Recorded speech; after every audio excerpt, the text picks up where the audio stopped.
तुम अपने आप को सदा आराध्य देव में लगाते हुए पाप रहित हो जाओ।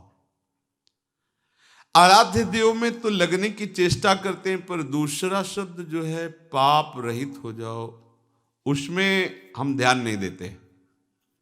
पूज्य श्री राधा बाबा,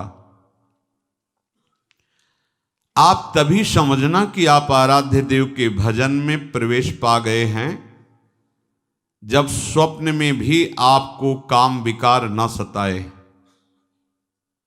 ध्यान से, जागृत की बात नहीं कह रहे, आपके स्वप्न भी काम वेदना युक्त नहीं होंगे जब आपका भजन में प्रवेश हो जाएगा। जागृत की कौन कहे। दूसरा, स्वप्न में भी कोई कितना सताए तो उस पर स्वप्न में भी क्रोध नहीं आएगा।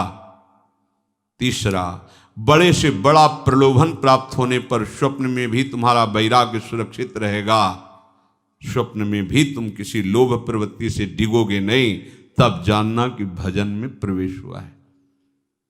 एक बार पूज्य श्री उड़िया बाबा जी ने स्वप्न देखा। एक दरवाजे पे गए, भिक्षाम देहि,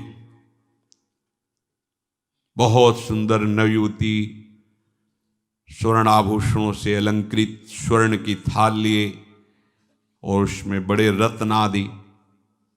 बाबा पीछे हटे और कहा कि मुझे तो माधुकरी चाहिए, ये सब नहीं।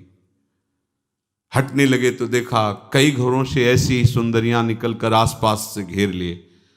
बाबा भागे, आंख मूंद करके भागे, और जब बहुत दूर निकल गए तब आंख खुली उनकी, तो देखा ये तो स्वप्न था। तो शांति मिली कि चलो, स्वप्न में भी मन ने प्रतिग्रह स्वीकार नहीं किया, मन में कहीं किसी सुंदरी के प्रति आकर्षण नहीं हुआ। जो राधा बाबा कह रहे समझो, तब माना जाएगा कि आपका भजन में प्रवेश हुआ है, आप निष्पाप हो रहे हैं जब स्वप्न में भी आपको काम वेदना परास्त न करे। स्वप्न में भी आपको सताया जा रहा है पर क्रोध नहीं आया। स्वप्न में भी आपको संपत्ति दी जा रही पर आपको लोभ नहीं आया।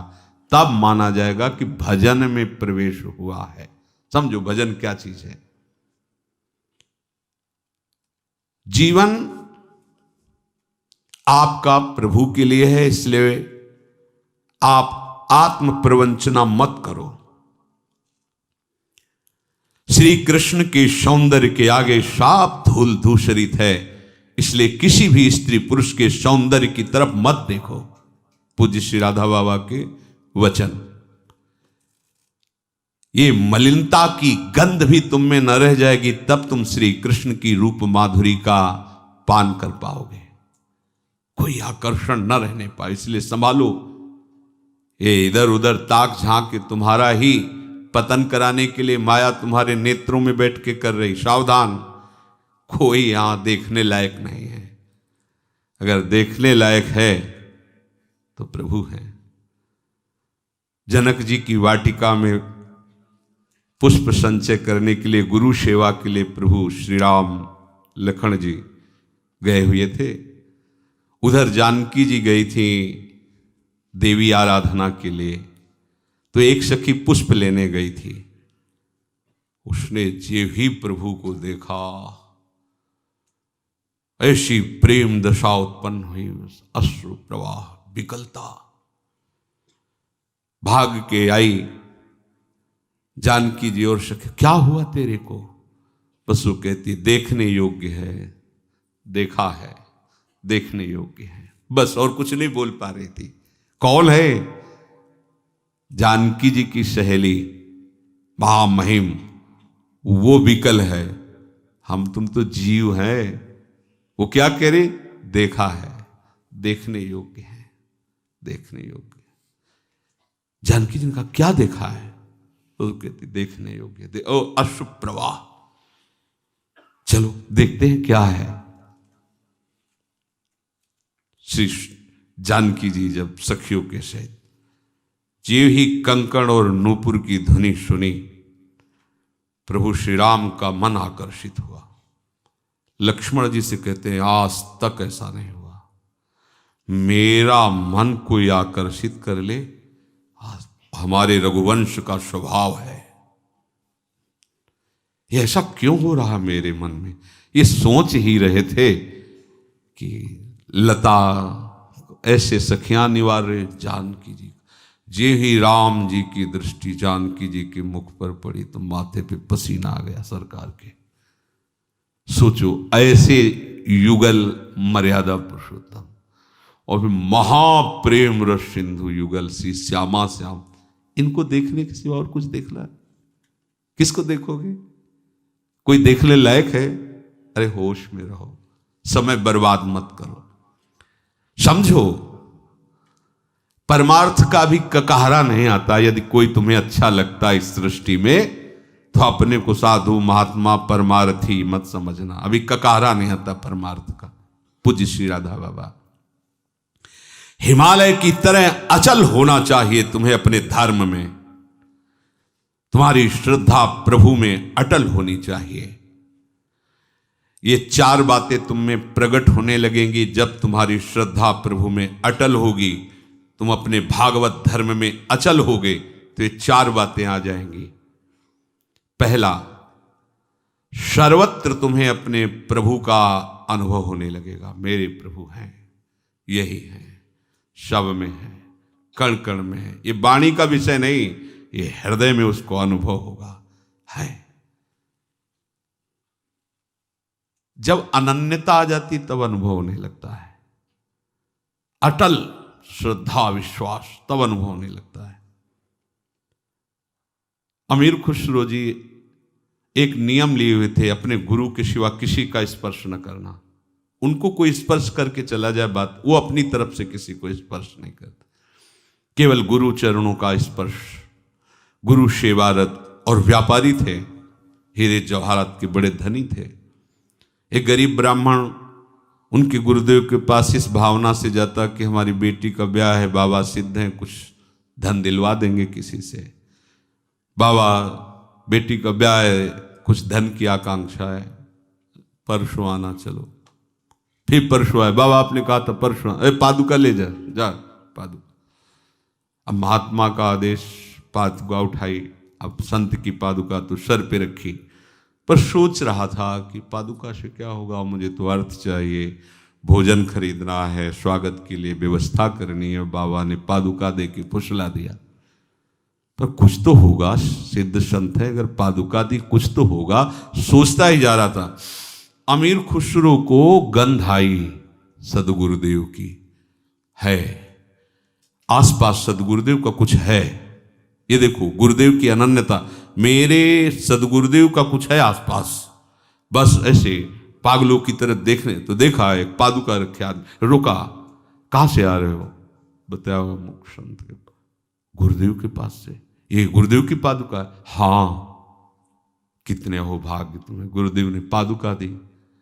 मुझे पादुका थोड़ी चाहिए था, मुझे तो धन चाहिए। धन? इत्यारा ऊंटों पे हीरा जवाहरत लदा, मुझे पादुका देगा? वो ले लो, बोले ले जाओ, मैं नौकरों सही थी, सब ले जाओ। गए पादुका, गुरुदेव पादुका लाया। अच्छा रख दे। कितने की? 11 ऊंटों में हीरा। हाँ सस्ता, सस्ते ले लिया, चलो। एक गुरुदेव की अनन्यता आभास करवा, मेरे गुरुदेव की कोई वस्तु है तो परम देव आराध्य देव में यदि तन्मयता हो गई तो वो तो कण कण में है। उपासक के हृदय में अनुभव मेरे प्रभु हैं।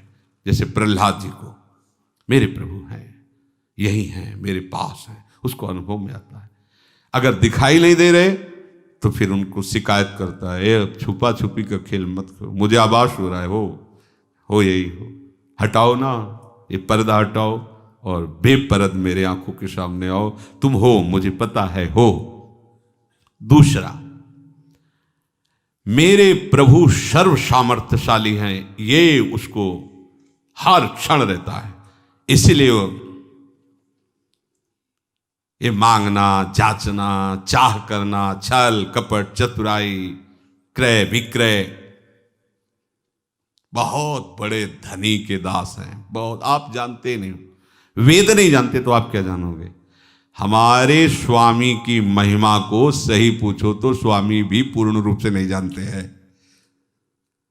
हमारे स्वामी की महिमा अगाध और अनंत है, इसलिए स्वामी भी नहीं जानते हैं, इतनी अपार महिमा उनकी है। ऐसे स्वामी का आप दासत्व स्वीकार करके भजन कर रहे हैं, फिर आप में अगर विषय धन्य, भागवतिक धन्यता अलग चीज है, विषय धन्यता, हमारे पास कपड़ा नहीं, हमारे पास व्यवस्था नहीं, हमारे पास ये सब घटिया बातें उसके हृदय में रहती है, जिसने इस महान प्रभु का दासत्व स्वीकार नहीं किया, केवल नाटक कर रहा है। ऐसे सर्व समर्थ स्वामी का दासत्व, उसको पता है कि प्रभु हमारे सर्व सामर्थ्यशाली, कर तुम अकर तुम अन्यथा कर तुम, कुछ भी कभी भी कहीं भी कुछ भी हो सकता है। जो असंभव है उसको एक क्षण में संभव कर दे। मेरा स्वामी ऐसा है। इससे क्या होगा? अन्य भरोसा, अन्य आशा, अन्य बल एक सेकंड में खत्म, क्योंकि जान गया ना सर्व सामर्थ्यशाली मेरा प्रीतम है, उसके गर्भ में वो घूमता रहता है। उसी बाहरी आश्रय, भरोसा, आशा, ये छल कपट का जाल, ये कैसे अर्थ आवे, कैसी व्यवस्था, ये सब आप अच्छे से समझो। जब एक उपासक अपनी सच्ची उपासना में लगता है तो देवराज इंद्र घबरा जाते हैं, त्रिभुवन थर्रा जाता है एक साधक की उपासना पे। फिर आप इतने साधक उपासना कर रहे हो, आपको सोचना पड़े भोग के लिए, आपको सोचना पड़े व्यवस्था के लिए, तो आप कहां हो? सोचो आप कहां हो? एक तपस्वी, एक उपासना में रत उपासक जब हिल जाता है त्रिभुवन, आप हो क्या? आप हरि के दास हो, महामहिम त्रिभुवन पति, अखिल ब्रह्मांडों के मायाधीश के सेवक हो। तुम समझते क्या हो? ये घटिया बात नहीं रहनी चाहिए। नहीं, बिल्कुल सच्ची बात हृदय में बैठा लो तो बादशाह बन जाओगे। बिल्कुल नहीं, सिंह का बाना रखकर भेड़िए की चाल मत चलो। नहीं, बिल्कुल नहीं। प्राण निकल जाए, स्वामी के दासत्व पर फर्क नहीं पड़ना चाहिए। आप किनके दास हो? विषय दास हो, ईश्वर्य दास हो या हरिदास हो? हरिदास हो तो फिर सब विषय ईश्वर तुम्हारे चरणों में लुटता घूमेगा। तुम समझो अपने को कौन हो, हरि के हो। फिर क्या एक सकामता, एक कामनाएं, ये रोना धोना विषय के लिए क्या क्या हो? अपने प्रभु की सर्व सामर्थ्यता का उसे ज्ञान हो जाता है, मेरे मालिक कैसे है। अगाध अपार सामर्थ्य प्रभु में। सोचो, आप जरा सोचो, एक एक तत्व की तरफ सोचो। वायु तत्व क्या है, सबका जीवन कितना महाबल से, जल तत्व, ये सब पंचभूत माया रचित कितने सामर्थ्यशाली हैं। ऐसे ऐसे प्रभु की अनंत शक्तियां, उन प्रभु को आप अपने हृदय में सुमिरन कर रहे हो, अपना मानते हो उनको, और वो आपके हृदय की बात जानते हैं। फिर आपको अपनी बात दूसरे से कहने का मन कैसे हो जाता है? आपको दूसरे से चाह कैसे पैदा हो जाती है? आप दूसरे की तरफ देख कैसे लेते हैं? मतलब अभी गड़बड़ी है, अभी सच्चाई नहीं आई। अपने आराध्य देव के बल पर क्या नहीं हो सकता? छोटी छोटी बातों में अनुभव होने लगता है। पूज्य श्री महाराज जी के साथ पद यात्रा में से कभी कभी 10-10, 20-20 दिन ब्रज में महाराज जी के साथ भ्रमण किए। पैदल जा रहे थे, कई किलोमीटर चलने के बाद 6 किलोमीटर बकाया रह गए थे। दाऊ जी महाराज, शरीर बहुत वर्षों से इस रोग से पीड़ित, तो अब चला नहीं जाता तो खड़े हो जाया जाए महाराज जी, कोई गाड़ी में बैठ लिया। 6 किलोमीटर भी नहीं, चलते रहो, कोई गाड़ी मिल ही जाएगी, बैठे खड़े होके क्या। तो महाराज जी ऐसा थोड़ी होगा कि कोई आएगा और कहेगा कि गाड़ी खड़ी की कि आओ महाराज बैठ जाओ और चलो, अपने खड़े होना पड़ेगा ऐसा। महाराज जी मुस्कुराते हुए, चलो। आपसे सत्य कहते 2 ही 4 मिनट हुए थे कि एक कार वाला आया, बगल शीशा हटा, कहाँ जा रहे हो महाराज? दाऊ जी, हाँ वहीं चल रहे, दरवाजा खुला, आओ बैठ जाओ। चल महाराज जी हमारी तरफ देखे, मान गए महाराज जी। ये बिल्कुल एक छोटी सी बात है, एक छोटी सी बात। हमारा प्रभु सर्वज्ञ सर्वशक्तिमान, वो कैसी बात करे, भक्त चाहे और स्वामी कैसी बात करे। अरे वो ऐसे दुलार करते, अनंत माताओं को वात्सल्य लिए। आप अपने स्वामी की सिवा किसी की तरफ मत देखें। किसी की चाह, किसी का आस, किसी का बल, किसी का भरोसा आपने कलंक लगा दिया शरणागति में, बिल्कुल नहीं होना चाहिए। तीसरा, सर्वज्ञता। मेरे आराध्य देव सर्वज्ञ हैं। कहां कब क्या हो चुका है, कहां कब क्या हो रहा है, कहां कब क्या होगा, तीनों ज्ञान हर समय प्रभु के सामने रहते हैं, हर समय। ऐसे सर्वज्ञ हमारे स्वामी हैं। अब हमें तो नहीं लगता कि हमें किसी दूसरे का सहारा लेना पड़ेगा अपनी बात जनाने के लिए। वो सर्वज्ञ, उनको पता है कब क्या कहां हुआ है, क्या होगा, क्या हो रहा है, सब उनको पता है। त्रिकालज्ञ, सर्वज्ञ। चौथी बात, प्रभु अत्यंत प्यार करते हैं हमको। ये उस उपासक के हृदय में आ जाता है, अनुभव होता है। ये बात करने के बाद हमको प्रियाजू कितना प्यार करते, वो अनुभव होता है। एक एक वृत्ति अनुभव में, ये प्रियाजू के, ये देखो प्रियाजू ने बुलवाया, ये प्रियाजू ने ऐसा, वो एक एक वृत्ति। अब चित्त की वृत्ति अगर एक भी उदय हुई वो प्रियाजू से ही उदय होगी, अहंकार से नहीं, प्रकृति माया से नहीं। वो प्रिया, क्योंकि प्रियाजू की शरणागत है। प्रभु के प्रति जहां ये भाव आया कि प्रभु मुझे बहुत प्यार करते हैं, अब वो निर्भय हो गया, काल से भी नहीं डर सकता। ये बात, ये चार बातें अचल श्रद्धा और विश्वास करने वाले उपासक के हृदय में आ जाती हैं। मेरे प्रभु हैं, अनुभव होने लगता है आसपास कण कण में। मेरे प्रभु सर्व सामर्थ्यशाली हैं, मेरे प्रभु सर्वज्ञ हैं, कब कहां कैसे क्या हुआ है होगा, ये सब उनको पता है। और ऐसे मेरे प्रभु मुझे बहुत प्यार करते हैं। ये चार बातें उपासक के हृदय में अपने आप आ जाती हैं। जहां वो प्रभु का श्रद्धा विश्वास पूर्वक आश्रय लिया, भजन शुरू किया। मेरी बात मान लो भाई, मरोगे पूज्य राधा बाबा, पर ऐसे मरो कि फिर न मरना पड़े। बाबा कह रहे ऐसे मरो कि फिर न मरना पड़े। अगर तुम प्रभु का आश्रय लेकर भजन करोगे तो हमारी बात याद रखना, मरते समय तुम्हारे सामने वो खड़े होंगे तुम्हारे को ले जाने के लिए। बाबा कह रहे मेरी बात मान, इसलिए वो कह रहे मेरी बात कि हम देख रहे हैं, हम समझ रहे, तुम शायद ना समझ पाओ। यदि तुमने भगवद आश्रय लिया है और ईमानदारी से भजन कर रहे हो तो विश्वास रखना, और कोई लेने के लिए तुम्हारे पास नहीं आएंगे, वही स्वयं आएंगे, मरते समय तुम्हारी आंखों के सामने खड़े होंगे और वो बहुत प्यार करने वाले हैं। पर मरने की पूर्व तुम्हें तैयारी करनी होगी इस बात की कि मरने के समय मेरे, और वो कभी भी समय आ सकता है, किसी का भी आ सकता है। ये तैयारी करनी होगी कि मेरे सामने मेरे प्रभु हों और फिर हमारा शरीर छूट रहा हो। लेकिन आप लोग तो ऐसे लगे हैं, पूज्य बाबा के वचन है, जैसे बंदर कुत्ता। बाबा जब कभी बोलते थे तो बहुत कड़वा भी बोलते थे। अरे बंदर कुत्ता यही तो सब कर रहा है जो तुम कर रहे हो।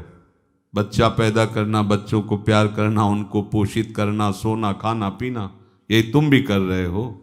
संसार के पीछे जी रहे हो, संसार के पीछे भाग रहे हो, संसार के पीछे मर रहे हो। तुम मरते समय संसार ही तो आएगा।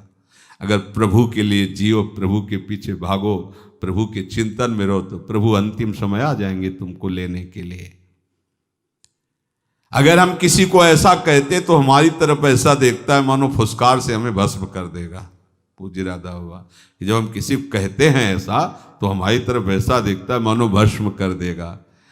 अरे सावधान हो जाओ, अभी तुम्हें हमारी बात क्रोध दिला रही होगी, आग लगा रही होगी, पर हम जो बात कह रहे हैं वो तुम्हें शीतल बनाने वाली कह रहे हैं कि भूल मत करो।